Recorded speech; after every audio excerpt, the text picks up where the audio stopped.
Today we want to get a piece of work off of Emily's iPad.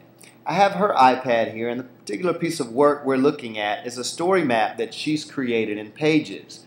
This was a really well done assignment, and the teacher would like to have a copy of her work.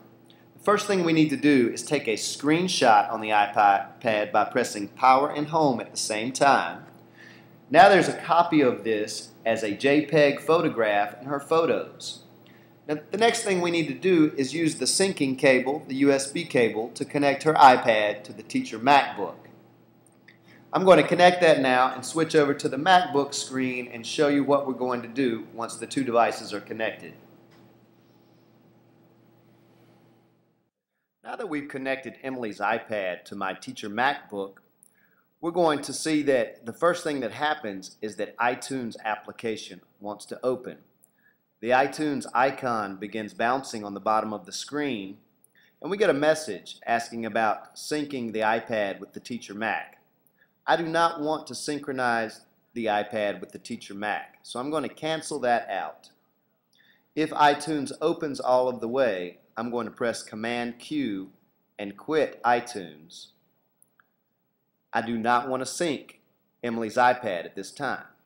I want to open iPhoto. Once you open up iPhoto, it's going to recognize any iPhone, camera, or iPad that's connected to your MacBook, and you'll see it on the left-hand column listed under Devices. You can select that device and see all of the photos in the photo library on that device. I'll click on each photo that I'd like to collect. Now I see some artwork that Emily has done. I'm going to highlight that, hold down the Command key and highlight the next piece of artwork that I'd like to keep, and get another one. And this is the item that I'm really here for, the story map that she created. I'm holding down Command and selecting that as well. And now I click on Import Selected. That's going to bring those 4 pieces out of her photo library and into my photo library in iPhoto. I'm given the option to delete the photos from her iPad, but I'm going to let her keep a copy.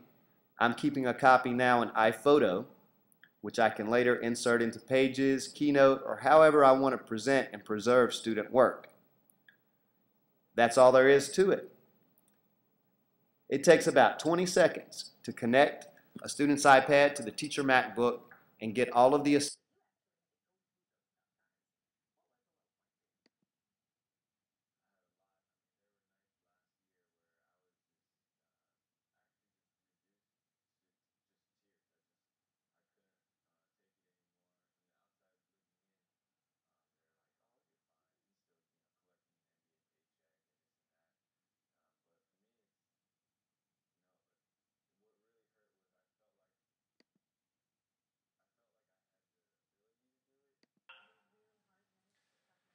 Hi, welcome to iMovie. Today I'd like to share with you a little bit about one of my favorite applications on the Mac. For you to be successful today with iMovie, there are 4 icons on this screen that you have to master, and they're right here.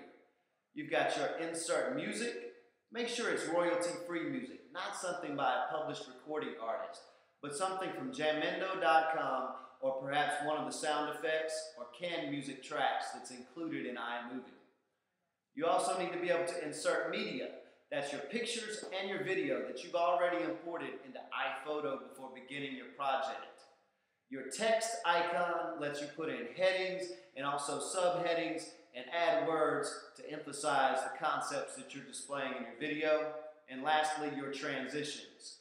Transitions in iMovie are incredibly dynamic, and once you get accustomed to using iMovie, you'll never want to go back to PowerPoint again. The last thing that you've got to do today is you've got to share. After you complete your project, you've got to export your project in a format that you can show on your MacBook, put on your web page or YouTube, or even put on the kids' iPad so they can watch it again and again.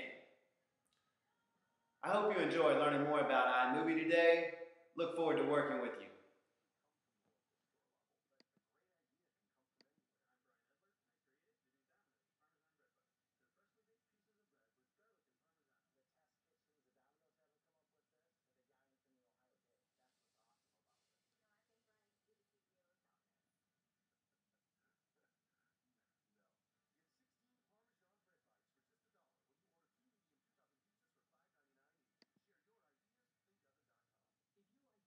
Look around the inside of iMovie.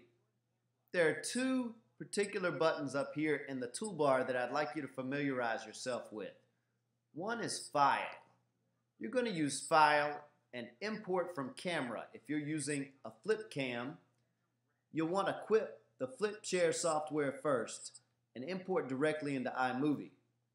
You'll also use the Import Movies function if you're trying to import a movie that's already stored somewhere else on your computer, like a screen recording or a .mov file that you have stored somewhere else.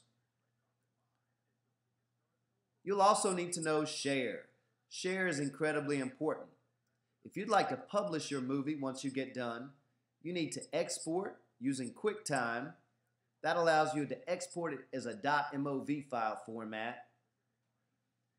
Or Export Movie allows you to export it as an MP4 file format, which is the universal, lower quality, but more accessible file format. If you want to see your iMovie in iDVD to be able to burn it, you must also export it in Media Browser before you can go to iDVD and burn it. So Share is incredibly important. After all, what good is a great video if you can't share it with the rest of the world?